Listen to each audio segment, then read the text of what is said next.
বাংলাদেশ সম্মিলিত সনাতনী জাগরণ জোটের মুখপাত্র ও চট্টগ্রামের হাটহাজারীর পুণ্ডরিক ধামের সাবেক অধ্যক্ষ চিন্ময় কৃষ্ণ দাসের জামিন আবেদনের শুনানি হবে মঙ্গলবার। আদালত সংশ্লিষ্ট এক কর্মকর্তা রোববার এর তথ্য নিশ্চিত করেছেন। সূত্র জানায়, শুনানির এই দিন আগেই ধার্য হয়েছিল। বুধ ও বৃহস্পতিবার আইনজীবীদের আদালত বর্জন ও কর্মবিরতির কর্মসূচি পালিত হয়।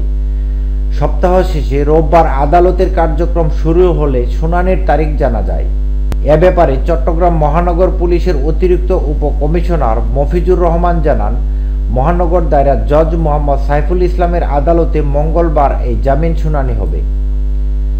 ২৬ নভেম্বর রাষ্ট্রদ্রোহের এ মামলায় জামিন নাকচ করে চিন্ময় দাসকে কারাগারে পাঠানোর আদেশ দেন চট্টগ্রামের ৬ষ্ঠ মহানগর হাকিম আদালত।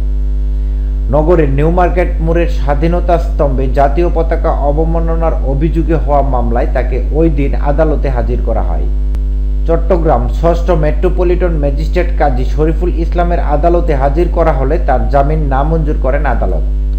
২৫ নভেম্বর বিকেলে চিন্ময় কৃষ্ণ দাসকে রাজধানীর বিমানবন্দর এলাকা থেকে গ্রেফতার করে ঢাকা মহানগর গোয়েন্দা পুলিশ।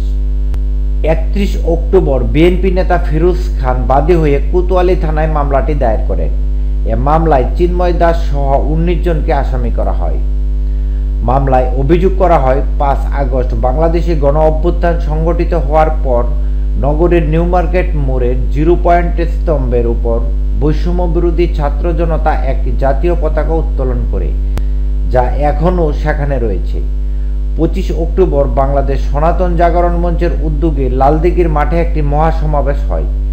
চট্টগ্রাম বিভাগের বিভিন্ন এলাকা থেকে হাজারো মানুষ ওই সমাবেশে যোগ দেন।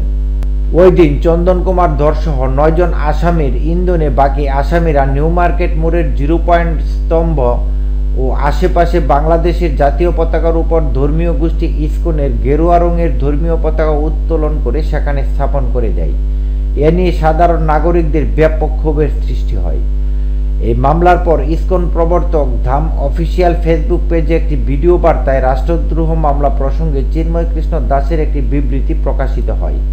সেখানে তিনি মামলাটি সনাতনীদের ৮ দফা দাবি আদায়ে শান্তিপূর্ণ আন্দোলন কর্মসূচিকে ভিন্ন খাতে প্রবাহিত করার অপচেষ্টা হিসাবে আখ্যা দেন।